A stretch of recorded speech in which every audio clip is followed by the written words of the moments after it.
Namaste. Just gonna have a little rattle, shake any, clear any disharmonic frequencies around. Have a shake as well if you feel your body, you feel you want to.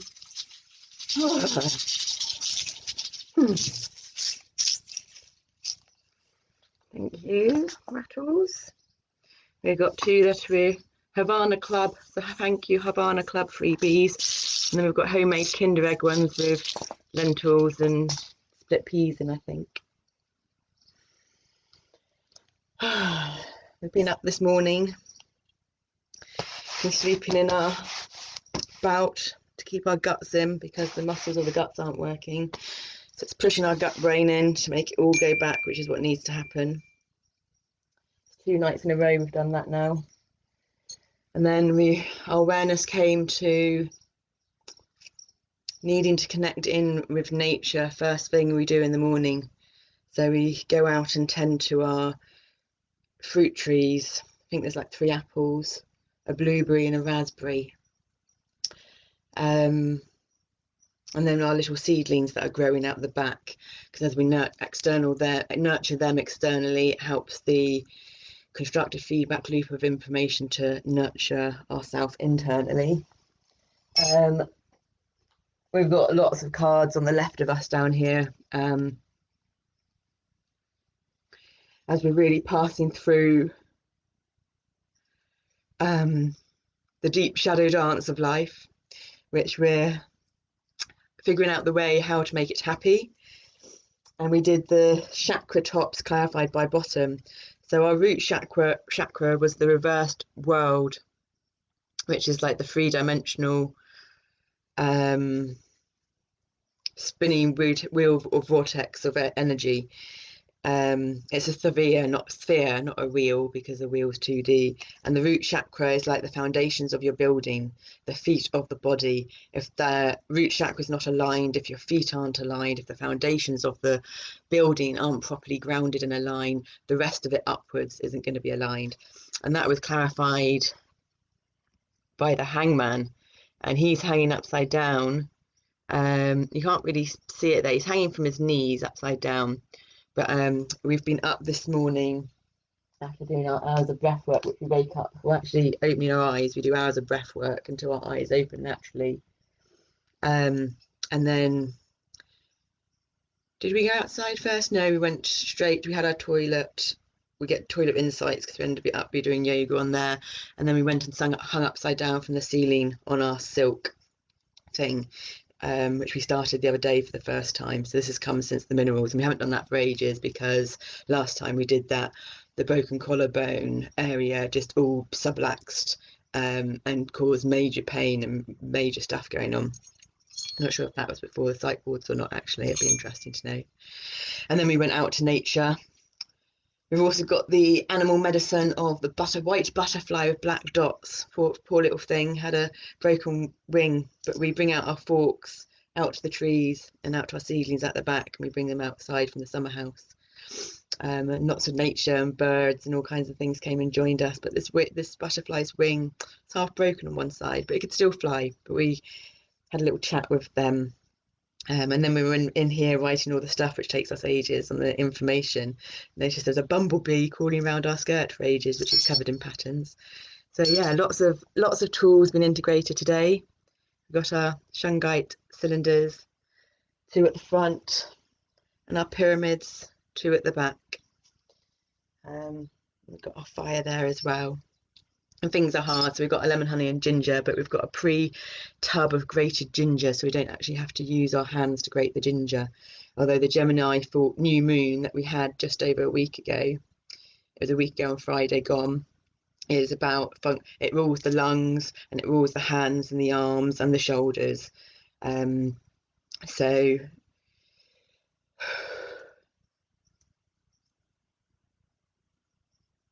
it's been a very challenging week,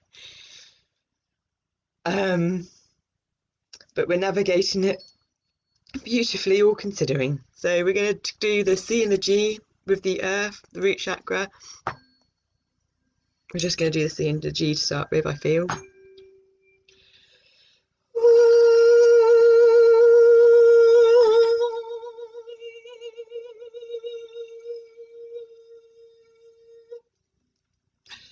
That's better. Clear away those emotions and the feelings and the trauma. Because as we meditate brings one into the now, but our now is our past as our body relives the childhood traumas. And it's too much for us to clear through the mental body. And our internal model is deaf, blind and dumb, so it clears it through the pain and in the body. And we are really and truly managing our emotions so wonderfully beautifully, considering the amount of us there are inside this host body. And we've started watching, we're almost at the end of it again actually, United States of Tara, which is a drama series on dissociative identity disorder, which is the new terminology of multiple personality disorder. And we've actually subscribed to some YouTube channels now as well. And we're doing it on the floor so it doesn't have that piercing sound. So on watching these back, they're so powerful and healing for us as well, really strengthening that constructive feedback loop of information out of the senses and in through the senses, as the collective majority generally works in through the senses and then out through the senses, but we're backwards to the collective society and collective consciousness.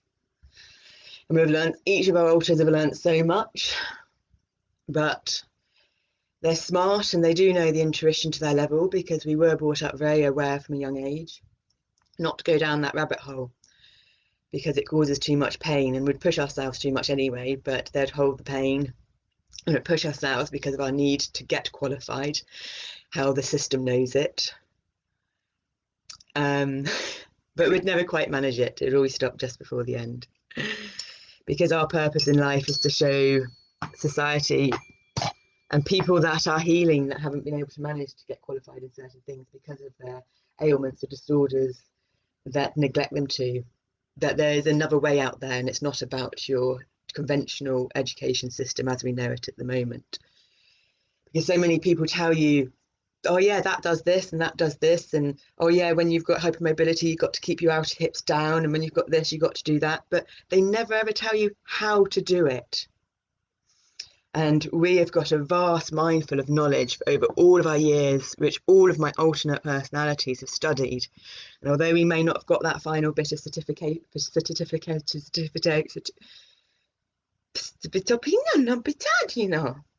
piece of paper with the thing that tells you that society's got it, because we're mainly in our younger altars now. Because when we're in our younger, when we've balanced out the younger altars and the adult altars, like we have now to do this, the adult altars hold the adult consciousness in the networks of the brain, but the body becomes frozen of the fight, flight, freeze thing. Most people in society tend to be more dominant in left brain or right brain. We've been most dominant in our third brain, the bridge, the crocodile brain, the old brain, because we've been living with the adrenaline and the PTSD, because the DID is complex PTSD for the majority of our life. So we've been stuck in these alternate states of consciousness, which is the alternate personalities, and switching back and forth. And when you see the people talk about the DID on the YouTube channels, they've got these characters and they live them out differently, and it's really noticeable. But because of the way we were brought up and the belief systems and our resistance and our knowledge in knowing certain things, we didn't present that way. And we also then can't see or hear or describe them internally because of our blind, deaf and dumb model. So our way with Shinto self-empowerment is going to be to facilitate others to live their unique potential, mainly aimed at people with societal ailments or disorders, Ehlers-Danlos syndrome being a biggie and an umbrella title for many, showing the diversity of the beautiful complexity of the multi-dimensional thinking autistic brain, applying all the different modalities of tools and knowledge that one has to read energy to find the one that suits yourself, by showing our vulnerability with strength, our life healing process with strength, because it's all going to be, we're stepping into another new state of collective co-consciousness integration. Don't you to me no more. It's very challenging for us to do this and talk about this, but we're all going to become beginners again.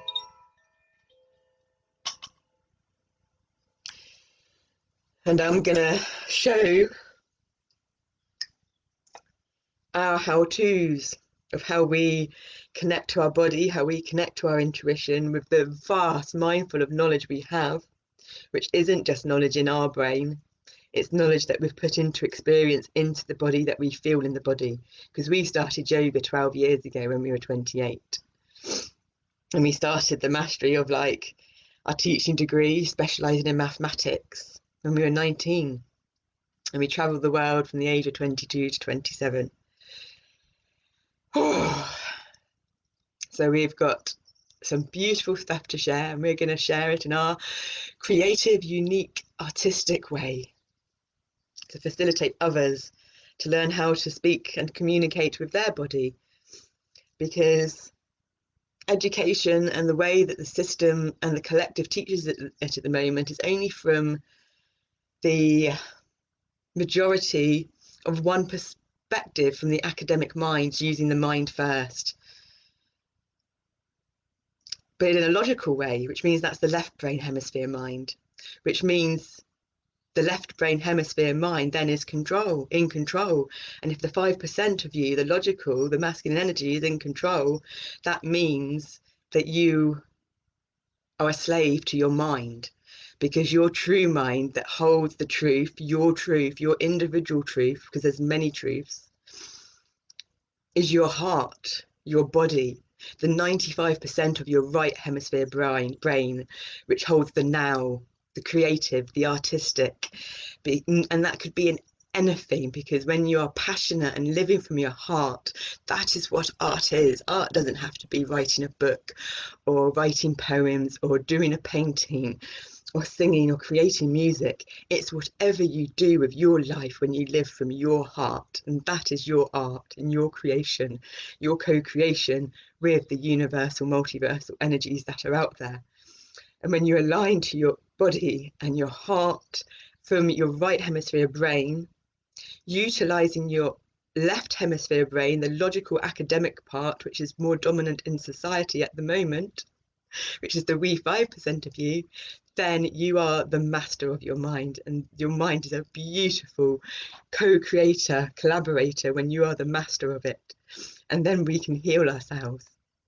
So we're just going to call in the energies of the day, and it's the 31st, but we're only going to do 3 and then 1 to make up 4, 3 being creativity, 1 being new beginnings, and it's the end of May, 5, the end of change.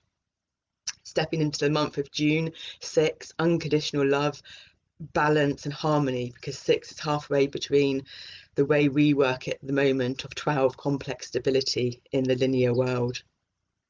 13 being the circular stability, because there's 13 moon cycles in a year.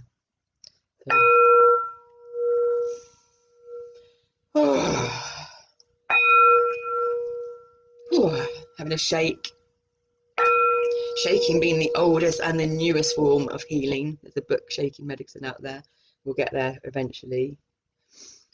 I'm going to change the pattern in the body. It's all about changing the patterning of one's thoughts, changing the patterns of one body. So that makes up the 4.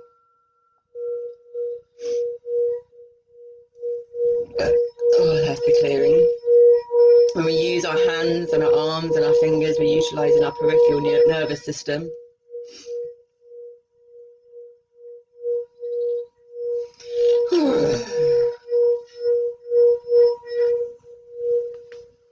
Change the patterning. Keep going in the same direction. And as we do this inside with the circular movements, it's doing the circular movements all the way inside, right to joining our peripheral nervous system with our central nervous system.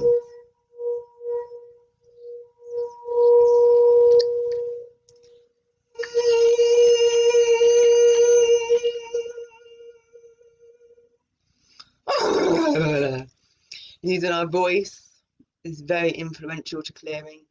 If you look at young children that aren't able to communicate or express, they move and they shake and they throw a 2-year-old tantrum to clear the energy from the body. And as this is suitable to everyone, as teaching a class with someone for people with Ehlers-Danlos syndrome is suitable for everyone, but teaching a class for people without Ehlers-Danlos syndrome isn't suitable for everyone. And so this is where you get to include everyone, because we work with the more subtle energy bodies rather than those gross actions. So it brings a heightened sense of awareness to oneself when one has these internal societal ailments or disorders. So 5, the energies of the month, which are ending.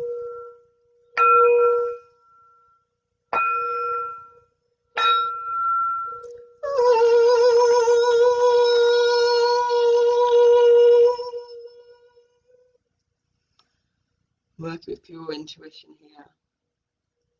Just going with the flow in the moment. Trusting.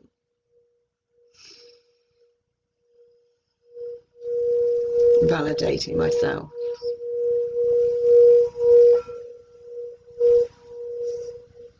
Change the pattern.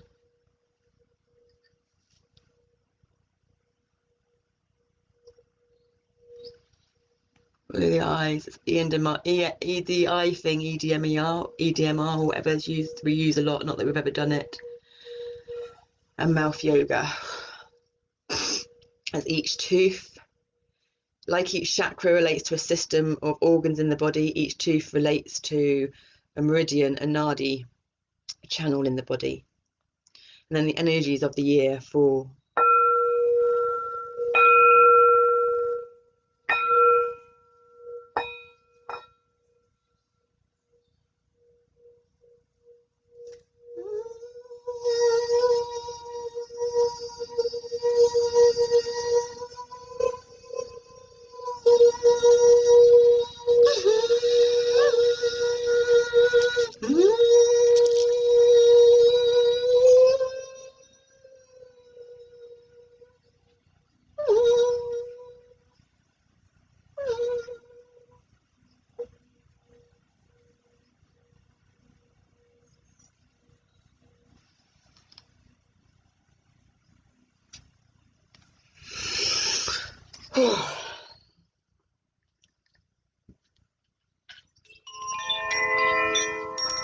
we've been out there with our massive chimes, which we have some of the autistic ones shake really loudly. They're quite big, they're like big wind chimes outside.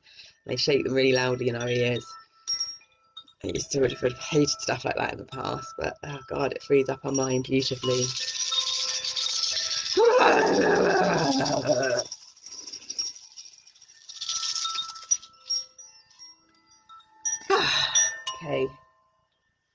So we've released a lot of the tension and the anxiety there, which is great.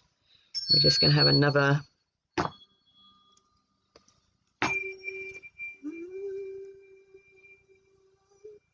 the conductors of our own life, tuning these most amazing bioorganic computers or vessels that we live in, balancing and harmonizing all the elements. The most important being space and ether, so that one can fit all the other elements in, of fire, passion, water, emotions, earth, grounding, and air, the mind.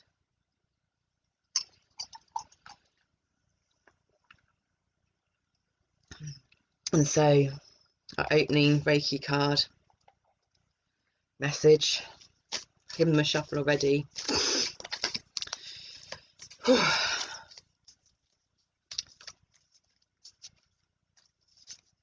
We're not going to go into it now, but we're becoming a lot clearer inside of what all of this that we do on these live recordings is accumulating to. Okay, are you going to give us one, or do we have to choose energies? Give one that's the highest good for all, the highest good for all of us inside this body, and the highest good for all that is brought to this, watch this video, to give them just the right message that they need for the day or for the afternoon, or to program into their sleep if they come to this video in the evening, as time only exists in the three-dimensional left brain linear reality. So whenever anyone is brought to watch anything like this, they're brought to watch it at exactly the right moment, divine alignment, timing. We're going to pick one because I think it's going to take ages.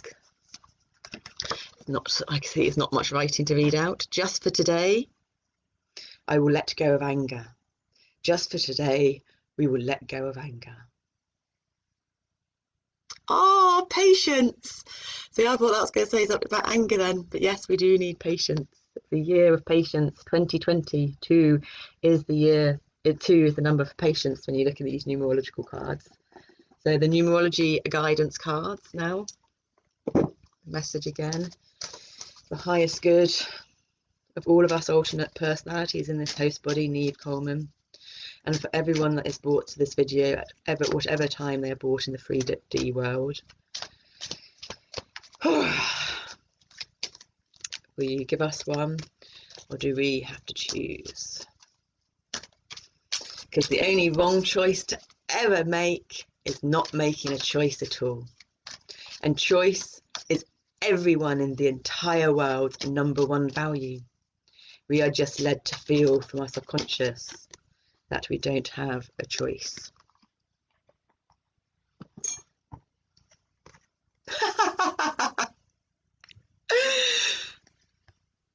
Number 2, patience. So this is just how much we love the alignment of the energies. Patience that I was just talking about, it's come up in the number cards, and it was patience in the Reiki card. And it's not like I'm a magician, I can't do card tricks and I'm way too anxious. But you can believe whatever you want to believe at the end of the day. We don't need to believe anything, but for us that is complete validation again, because we've been asking for the more we trust, the more we question, the more we validate the signs and the synchronicities. So that is beautiful. So thank you so much, energies. So going on to the third card of Earth Magic. So what is this highest good for everyone, please? Can you make one fly out? Yes, you can. Oh, this is getting good. We've started to bring humour. Oh, and that's pretty, because on the Shadowscape cards, the root chakra that we're working at, that we showed at the beginning, I don't know if you will be able to see it, but he's hanging upside down and he's kissing these little fairies. That was seeing this picture and the symbology. It's kind of kissing the little fairies, and there's fairies in the trees, so they're the nature fairies and the nature spirits. This is what we choose to believe at the end of the day, and this is how you make the fun shadow dance fun, by connecting into your inner dude, your inner children. So the card that we were chapped out then was Earth Magic, fairies. Believe in the impossible. That's what I get from that. What does a fairy mean to you? Because there's your individual interpretation of symbology. To get your own internal messages, but then you've got the collective messages of what the collective consciousness of symbology is. but the one that matters most to you is your own interpretation, which was programmed into you as a child. And to get an understanding of who you are and your sense of self and what makes you tick and what makes you align, so that you can live your purpose with knowing that side of yourself, getting to know your subconscious, your body. And so this is the last card, the soul's journey message. My wrist is getting tired. Yeah, I know. We're very exhausted and tired at the moment. And we're attempting to be as co-conscious and present as possible without getting sucked into the past traumas, which we're doing excellently at. We tidied up a bit last night, and then suddenly on the floor this morning we've got a bit of a Haribo thing. Now, we've been so good, and we used to eat sweets lots to comfort ourselves. Oh, we've just got a great card chucked out there, and we haven't done for ages, and we've got so good at buying our food from local as well now. We've started applying all these little things. We still do the odd Tesco shop. We don't buy our shitty processed meat or cheese either to accommodate our comfort eating when we go to the shop. Although we went to the shop yesterday to get Zen some food, because this comes tomorrow, and he never likes the food. We end up getting him there. But we bought pastries, so we've been eating all them yesterday, but our guts obviously needed it, or something needed it to trigger something to get to that area, because that's how we work through our pain. And then we're back on the goodness today. So I think that was a reminder of something, because it's like a snake bite. The cure to a snake bite is a tiny, tiny bit of that venom. When you do have a vaccine is putting a tiny, tiny bit of the actual virus in your body. But the thing is, if we are living in alignment with our bodies anyway, we don't need to have any of that. And that's why we bring ourselves into the card that it chucked out. We then bring ourselves into balance. So when we become aligned in our physical structural body, our energetic body, our mental body, our heart body, our sexual energy body, because the sexual energy body is the most important, because your sexual energy body it's your desires, it holds the energy. So that's why priests and nuns become celibate, to utilize that energy. But if we stop having sex for whatever reason and we don't utilize that energy, we'll get a very big abdomen area.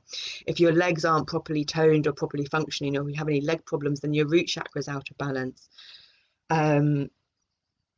Heart, head, it's all combined. So I'll read that. I bring a state of perfect harmony into my world. And we have shifted and we're starting to do this, and it makes us upset too, because we've spent so long attempting to do this in our life. We've lived through pain with a smile on our face. So even good things now produce the emotions, and everything lies. But the breath doesn't. Balance.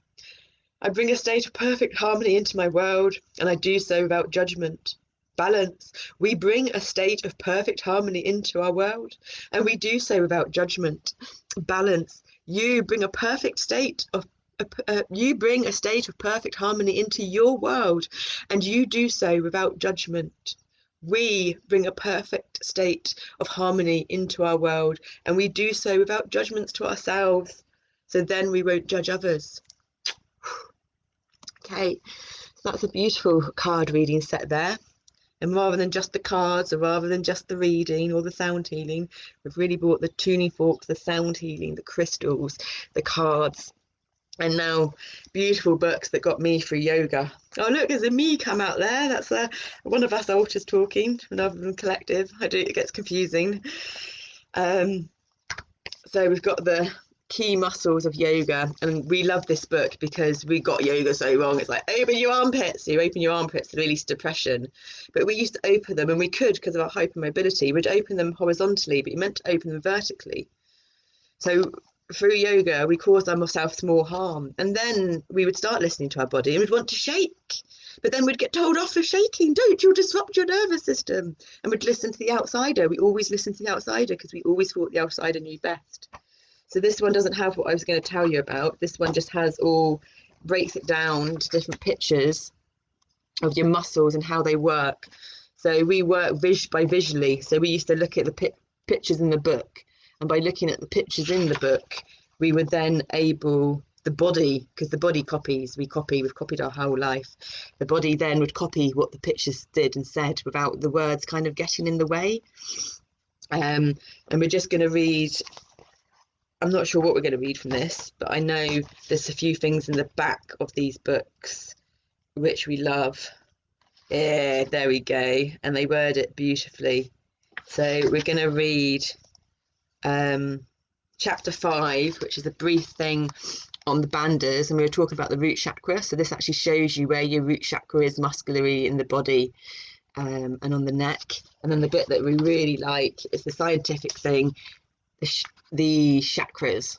So we're just going to read a bit there on the chakras. So that'll be from the back of that book. Shall we do that now, actually? No, we're going to get in the form of reading, and we've changed brain networks. So we're going to do what we're doing now while we're doing it, before we change brain networks, because it will get too hard to do it again from the other thing. Okay, I hear you, I listen to you. So this book we love because rather than functioning the muscles, it brings colour into it, and it brings depth of colour. So I can't quite remember, but off the top of my head, which I may have backwards, that's the whole point of these videos, is to watch backwards, because then you've got the other old us coming out, yeah, no, that's wrong, no, that's wrong. And that's how we communicate to each other, to then get what's right or not right, or backwards or not backwards, or left, right, up, down, forward, backwards, in the correct alignment for whatever. So you have your blue and your red. Red is the stretchy muscle, because whenever you do any movement or any action, there's a combination, a set of, on the minimum, a set of 2 muscles working. It's 2 muscles thinking in the part. There's actually a fascia train, so you've got a set of 2 fascia trains working, and one stretches and one contracts. So the red is stretching. The deeper and the darker the red is, the bigger the stretch. So there it's the hamstring on the back of the leg, which is straight down on the floor, and the back muscle stretching as well, but the back muscle stretching less than the leg muscle. And the same for the blue, but that's contracting. So you've got your darker blue contracting the most, and your lighter blue contracting the least. So it really brings that colour, and this is synesthesia, part of the way the senses work together. There we've got another picture there. So this is the different ways different individuals learn. Some individuals learn through the brain and the mind, others learn through the body, some learn through pictures. And the bits in the back of this book that we wanted to read out is this bit here, which is Savasana, corpse pose. And it's telling you, as you can see there, the electrical body is hovering above the physical body. So that's what people call outer body experiences. And that picture there, and then we go into the synapses and nerve and what it's doing. So we're actually going to read this one first. Savasana, corpse pose. Savasana, or corpse pose, completes the cycle. So because we haven't done the rest of it, yoga has 8 limbs of yoga. It's very quickly. Your first limb is your yamas, your external moral conduct. Your second limb is your niyamas, your internal moral conduct. Your third limb is your asanas, your postures, which is what we have in the conventional world of exercise, of what you think yoga is. The fourth limb is pranayama, rhythmic breath control. The only thing from our understanding and our experiences that doesn't lie is on breath. The breath is what yokes, integrates, combines, joins one's mind with one's body and the cosmos. You then have your fifth limb, which is pratyahara, which is the devil card in tarot.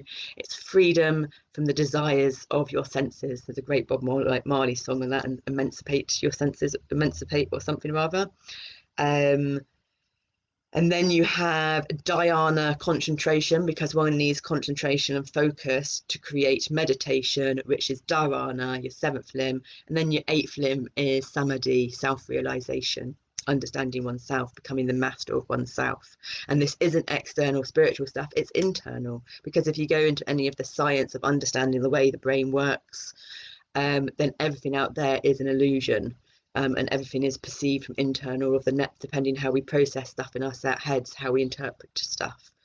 So the completing the cycle here is referring to after one does a set of yoga postures or a yoga class, they lay still at the end, on the floor, because that minimum of 10 to 15 minutes minimum is then when the physical body takes integration in the muscle memory, can send that information through the gut brain, through the circulatory system as electrochemical up to the brain, so that the brain can then integrate all that new information. When we learn knowledge through the brain, we take that knowledge in through the brain, as through left brain, through logic, through the way we know in this world, day and age. But then we need time for that information to come down into the body, to integrate itself into the body. So if we just keep learning, but never integrate what we've learnt from the brain into the body, then we go down one rabbit hole too much. People with grey hair, people that have grey hair, they learn too much in their mind, they're too much in their mind, and they've forgotten about their body and haven't put stuff into their body. So yeah, there's the multiple senses. So that's why it's important for Shavasana to complete the cycle at the end of postures, from our understanding and interpretation. Shavasana, or corpse pose, completes the cycle. The sun salutations have reset the muscle lengths in the brain and heated the body. The specific poses have lengthened the muscles surrounding the various joints, stimulating nerve conduction and illuminating the chakras. The inversions have reconnected us to the parasympathetic nervous system. Now we are ready for deep relaxation. And just for your visual body, after you've heard those words, to take that on board again.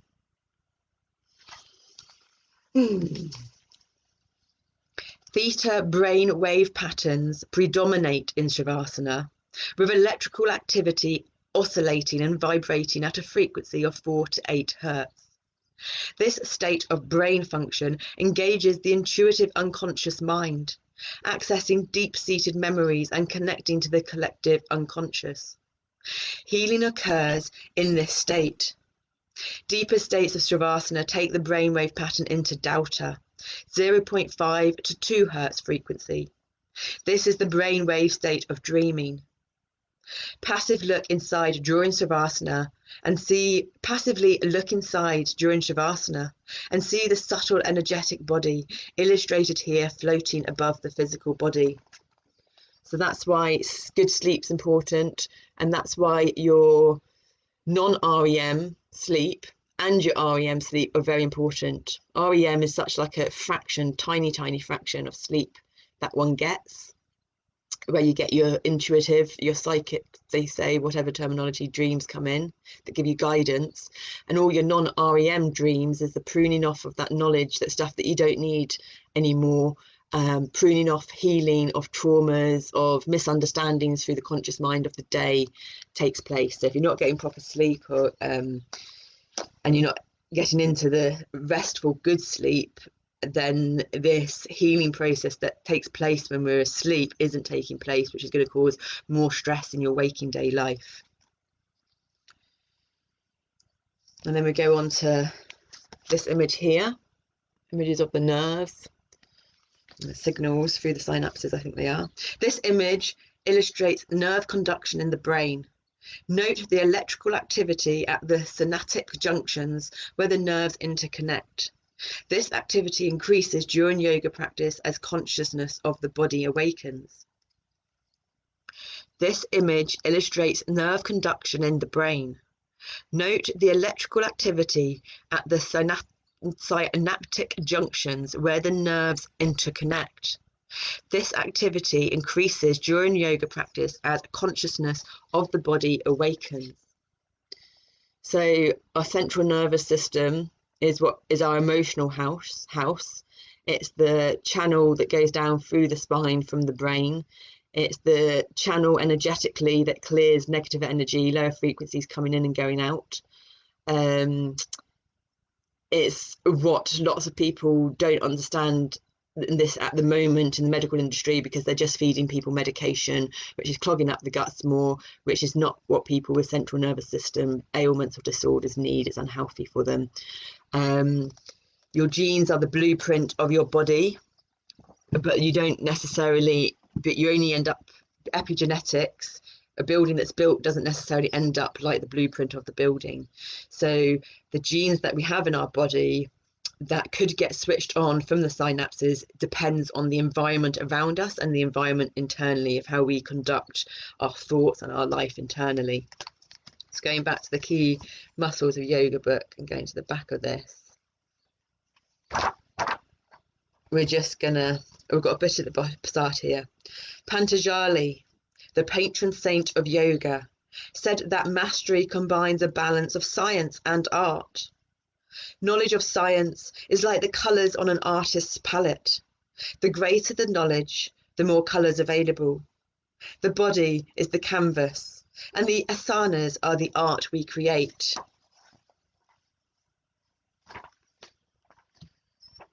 So, just a little bit about the author. Ray Long, MD, is a board-certified orthopedic surgeon and the founder of Bandha Yoga. Ray graduated from the University of Michigan Medical School with postgraduate training at Cornell University, McGill University, the University of Montreal, and Florida Orthopedic Institute. He has studied Hatha Yoga for over 20 years, training extensively with BKS Iyengar and other of the world's leading yoga masters. It's the BKS Iyengar teacher training yoga course that we did for almost 4 years of a 2-year course. So there's so much knowledge we got from that, although it wasn't eventually suited to us. Although we did pass the personal practice over the teaching practice. When it was a teaching practice, everyone thought we'd pass because it was the personal practice we needed to pass for ourselves, and we wouldn't have been able to pass it because it's a day-long assessment, and an EDS body can't suffice that amount of energy basically over a day-long assessment. Luckily, the personal practice came first, not the teaching. The teaching came second. I had emailed them because I didn't know about my EDS, I didn't know about the DID, I didn't know about the autism, but I emailed them to the best of my abilities at the time, explaining the situation, but they just saw it as us being emotionally weak, basically, because in the collective, vulnerability is considered weakness and going into your victim, whereas our attempt is to show vulnerability with strength and courage and show you that it's not a weakness, and everything's happened for a reason with the way it's all worked out. And had we been allowed like we wanted, because there's 2 days, but there's some of you do it on one day and some of you do it on another. If we had been allowed to do the teaching on one day and the personal practice on another, or vice versa, we would have passed the whole thing. But that's okay, because we told ourselves right at the beginning of the course that we were doing it to become our own teacher, because we'd got to the limit of being a student, and for teachers, the best teacher for teachers are their students. So we had to gain the teaching qualification, or all the knowledge that went into the teaching qualification, to become our own student and our own teacher, to progress our knowledge again, to be able to heal this human vessel with our complexities, because we can't function in society, we can't connect to society, and we can't connect to the systems for a multitude of reasons, which we're not going into now. Very restrained, well done. So Chris Masiva is the artist, and he's a digital illustrator and the visual director of Bandha Yoga. Chris is a graduate of Etobicoke School of the Arts, Sheridan College and Seneca College. His work has spanned many genres, from TV and film to video games and underwater videography. Wow, he sounds really interesting. So these are beautiful books combined from 2 people with vast amounts of knowledge in both the Eastern and Western philosophies of academia, which is what works perfectly for us, and where we've gone to develop, and where our path of self-healing and self-understanding to free ourselves from all the physical pain we've lived with our whole lives, that we've been led to make, that we've been led to believe that we've made up. And believe me, we haven't made it up. And we've managed now fully, practically almost, to overcome our want for suicide, to get out of it, because it's all too much for us. And there's been numerous reasons of why we haven't ended up doing that, and very grateful for those reasons, but we're not getting into that now either. Chapter 25, bandhas. Bandhas are locks. So I'll give you the visual image just to work again, so that your muscles and can take on so it's the root chakra, which we're doing. This video is about root chakra and grounding. Obviously, it's coming to terms, and that's the pelvic bowl muscles, your 3 holes: poo hole, pee hole. I don't know what the other hole is. Um, yeah, interesting. So bandhas are locks occurring throughout the body. The combination of opposing muscles forms these locks, stimulating nerve conduction and illuminating the chakras. Mula Bandha, which is your Sanskrit name for the root chakra, which is red, which functions your, I think it's your genital organs and stuff. Mula Bandha contracts the muscles of the pelvic floor. Yeah, so genitals, peeing and stuff. Lifting and toning the organs of the pelvis, including the bladder and genitalia. The pelvic floor muscles are recruited and awakened by contracting associated muscles, such as the iliopsoas. This focuses the mind on the first chakra. And your iliopsoas muscle, your hip flexors, is your first muscle to wake up as a baby. And it's there's two of them, the psoas major and the psoas minor, and they are the muscles that are in your deepest subconscious psyche, and they hold all fear and trauma, anxiety. Simultaneously contracting other muscle groups accentuates Mula Bandha. For example, gently squeezing the knees together by contracting the adductors increases contraction of the pelvic floor muscles. Pressing the hands together has the same effect. This phenomena is known as recruitment. So in that picture there, if I can bring it in close enough, you can see the Mula Bandha chakra being lit up, and it's just below your intestines, your gut brain. Squeezing the knees together. This is Uttanasana chair pose. Uddiyana Bandha. Uddiyana Bandha contracts the upper abdominals, located approximately 2 inches below the solar plexus. So this is your yellow colour going over red in your solar plexus chakra. So in the law of thirds from photography, the information, because everything's interconnected, the information that this beautiful brain has taken from the law of thirds of photography and put it into chakras from watching something on the Fibonacci sequence. So in the Fibonacci sequence, you can take any number from the Fibonacci sequence, take 2 numbers to the right, or to the right for you, I think that's when you dodge it back, and it will create the roughly around a third. And then you've got the law of thirds in photography for the composure of the shot.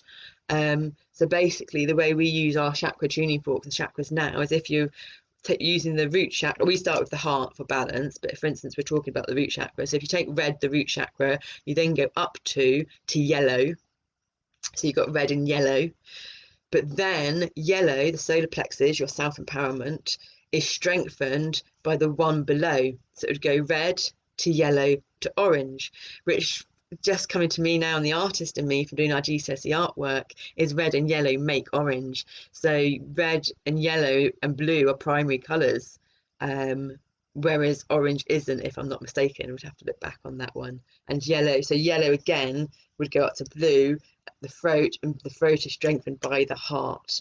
But for us, the heart is the central pivot of balance for everything. So we tend to start with the heart and the throat, and then we'll bring in yellow, putting the heart down. So we've got yellow and blue. So then we do the yellow and blue, put the blue down, and then you've got yellow and red, put the yellow down, and then you've got red and orange, because then you're left with the orange that strengthens the yellow, and the red supports the orange because it's one below. Oh, this is going to be fantastic to watch back. So it's very interesting stuff. So Uddiyana Bandha contracts the upper abdominals, located approximately 2 inches below the solar plexus. I don't know exactly, but when your rib cage goes up, we've got the skeleton in the back there, you've got your sternum, and then you've got your rib cage. And I'm guessing your solar plexus is the bottom of your sternum. That's what I'm intuitively feeling. So 2 fingers would be below that, and that's where you put your hand. So it's above your, it's kind of above your navel. Whereas your hara, your energetic center, your orange chakra is 2 fingers below your belly button. And then you've got Jalandhara Bandha. Jalanda as knowledge.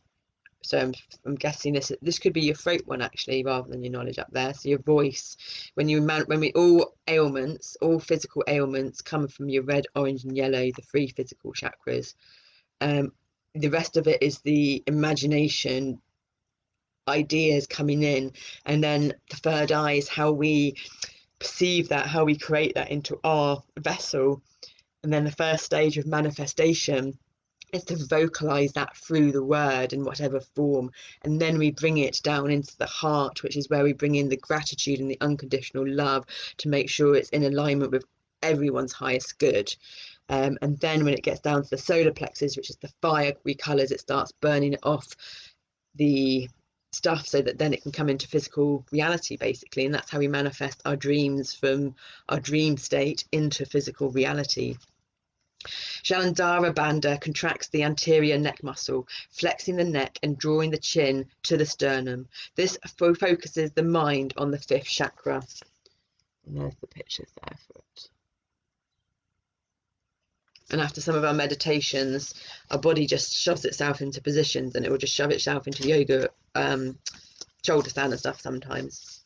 Something we used to do a lot when we were younger. I remember when the younger adults thought they had achieved it themselves. So we're going to read some stuff on the chakras now that talk to you about the muscle body of the chakras. No, it's that one we want first. So I'm just going to read that section on the chakras. So have a good look there. You've got your main chakras going up. Red, orange, yellow, green, blue through the body. And then you've got your chakras at your knees and your feet. And then your chakras at your hands and your arms. And interesting there, your hands at knees and feet chakras are red, whereas your hands and arms are blue, that come down through the voice again. And the Gemini new moon is all about your voice and communication and your hands and your arms. So that makes sense there on the chakra, the energetic body. Chakras. The chakras are the subtle energy centers of the body.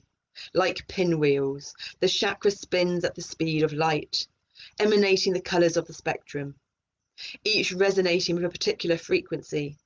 These colors combined to form the auras that surround each of us, connecting us with each other and with the cosmos. There are 7 to 8 major and numerous minor chakras in the body. Their locations correspond to regions of the body where nerves collect and electrical activity is high, such as the brachial and sacral plexi, the major chakras, and the elbows and knees, the minor chakras. And all my knowledge that we've learned through the process of understanding the Ehlers-Danlos syndrome, because Ehlers-Danlos syndrome is a connective tissue disorder, fascia disorder, and it mainly happens in your nervous system and in your ligaments. And if you look at the body, you have places where there's really, so if we go back to this picture here and we look at the stomach, on the stomach you've got the muscle, which is red, but then you've got all the white ligament area. Now all where you've got the white ligament area is where the chakras are, and where there's more electrical nerve impulses sent through, basically. So that's the electrochemical, the electromagnetic energy that's sent through the nervous system, as people call it, the light body. The flow of energy in the chakras can become blocked by life events through the activity of the autonomic nervous system. For example, when we habitually assume a defensive posture in response to negative stimuli, we block the flow of energy in the chakras. Hatha yoga counteracts this and re-illuminates the chakras, stimulating them to spin freely. Kundalini awakening refers to the unblocking of the flow of energy through and between the chakras. This process can occur instantaneously from contact with a master, inner or outer, who awakens the student's awareness of his or her potential. Classically, this occurs through a touch, but can occur with a glance or even through the mere presence of the master. This is known as Shaktipata, the transmission of psycho-spiritual energy. And as human consciousness transitions from the Piscean to the Aquarian age, more and more people are spontaneously experiencing varying degrees of Kundalini awakening. And in us doing this is for us to watch back, but it's us to strengthen our connections of self-awareness, self-understanding, self-healing, bringing more co-consciousness in between our alternate personalities and separateness in the brain and separateness in the body, integrating it all together, but also to maximize output with minimum effort. We've started our career already. We're giving this information to you, the watcher, and you are then taking on this psycho-spiritual energy from watching this information. We've given you the frequencies, we're giving you the pictures, we're giving you the knowledge. So we're accessing your multi-dimensional being of a most amazing bioorganic computer of a human vessel through a multitude of your senses. Because when we work and learn and develop and grow from a multitude of our senses all together, we don't end up becoming misaligned in one area, causing dissonance in the body, and we keep creating harmony and balance in our body, which links into our everyday life, making us the best version and the most happiest version of us for ourselves and everyone around us. Kundalini awakening is akin to tapping in to a high voltage line and requires careful preparation. Hatha yoga prepares the practitioner and awakens the Kundalini at the same time. So now another visual image for your mind to take in while we read the next section.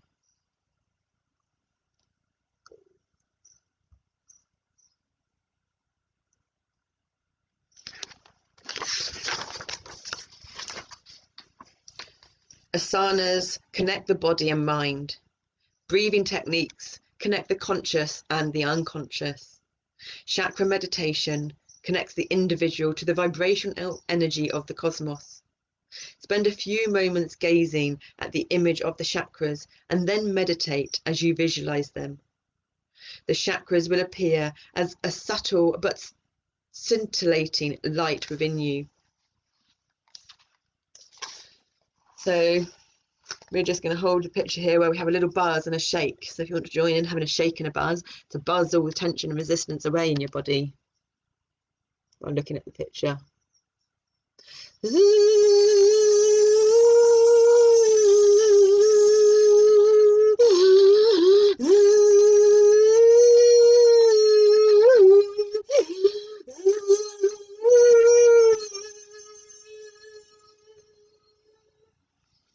There we go. And then we're quickly just going to go backwards and pick a card really quickly. A closing card from the Soul Journey pack. Oh, yay! This is what we've been doing. Acceptance of all our alternate personalities in this host body Neve Coleman and our Ehlers-Danlos syndrome and our autism and our processing language disorder, because our purpose in life is to show ourselves fully and authentically. And now that we've done this on our Neve page, embraced it with acceptance and love and gratitude, we can legally change our name to who we truly are meant to be, which is Zanoni Snowflake Purcell. Acceptance. I am learning to accept the things that I cannot change. We are learning to accept the things that we cannot change. You are learning to accept the things that you cannot change. We are learning to accept the things that we cannot change. That's the great quote, isn't it? God grant us the serenity to change the things that we can change, to accept the things that we cannot change, and the wisdom to know the difference. So the Earth card to close off the session is, choose one, we don't have to take too long. They've given us one again. We like it when they give us one. And this is great because when we did our Aries meditation up the tree, it is to get that stability and that stillness and that strength of rock, but through a tree. So you've got the life force energy and the ancient knowledge running through you. And we used to have to go to a speech therapist when we were younger, saying the rugged man ran around the rugged rock. So what it's given to us is mountain. So we've got the strength of the mountain now, rock energy and tree energy combined. If you've got mountains up a tree. No, that's not right, is it? Trees up a mountain. So strength. And then the numerology card to close it off. These are great energies of words. I'm just feeling the release of the, yes, this is great. The great end to a long, hard dancing, fun shadow dance of life week. Because the patterns revisit and it confuses one to whether we're falling into those patterns again. Are we choosing? Nope, you're giving us one. Oh, yes. So this is about us accepting ourselves, and we've got the acceptance card. And Neve Deborah Coleman is a numerologically number of 8. We are number 8 numerologically, and it's given us number 8, manifestation, because we changed our name to Zanoni, and Zanoni is a master number 11 or 2. The Zanoni Snowflake Purcell is. And the last card, the Reiki message that you can give us, please. Oh, great synchronicities. Because we had patience, didn't we, at the start with Reiki? And then the numerology card gave us patience. So that was a double dose of patience, which is what this whole year is about, 2020, 2-2. And the double dose of patience, 2-2, is 22, which is intuition, which is also what this video is about. Strengthening and validating intuition of oneself, because it's our own intuition, whether that's intuition through the heart, intuition through the gut, intuition through thought in the mind that comes in, or intuition through words that are spoken out the mouth that one has to listen to back to understand. Okay, we've got one that's holding in the right hand, and we've got a few that's fallen out here. So there's 2 that are upside down, 3 that are right way up, and 1. So this is part of the Fibonacci sequence, 1, 2, 3. So I'm going to do it, the one in the hand first, which is in the past hand, the way Reiki works. Reiki is spiritual energy. And when Reiki flows into someone, it balances, heals, and harmonizes all aspects of that person, body, mind, emotions, and spirit, promoting relaxation and sense of well-being. Then we're going to go to the 3 that are upright. So first of all, we need to live to accept ourselves and to be in our strength and balance to manifest our dreams, our wildest dreams. We need compassion. Today, I will be kind to every living creature. And we have been to the butterfly and the bees. And then we've got appreciation, and it is gratitude is the best neurology. The simple act of searching for something to be grateful for produces serotonin in your brain. No side effects, no come downs, and you don't even have to find anything to be grateful for. You just got to apply the act of searching for something to be grateful for. Appreciation. Be willing to express your gratitude and appreciation to the people you care about. Tell them regularly that you love them. Thank them for the things they do for you. Enjoy giving them little gifts that will pleasure them and show them how much you care. We just worked up there, and it's 1 hour, 1 minute and 11:44. So we had the way Reiki works, compassion, appreciation, and with all of those 3, it makes you spiritually fit. So a little story message the cards are giving us today. We all want to have clarity, inner strength, and a sense of purpose in our lives. But like physical fitness, it can take effort and ongoing commitment. Getting spiritually fit means living authentically, being true to yourself and in everything you do in your work, relationships, and leisure time, and making life choices from a place of courage, love, and trust instead of from fear, which is really what living the Reiki way is all about. And then the other 2. Oh, thank you, Multiverse. We love you so much. And thank you, us. We love us so much. Make sense of your life, your spiritual journey.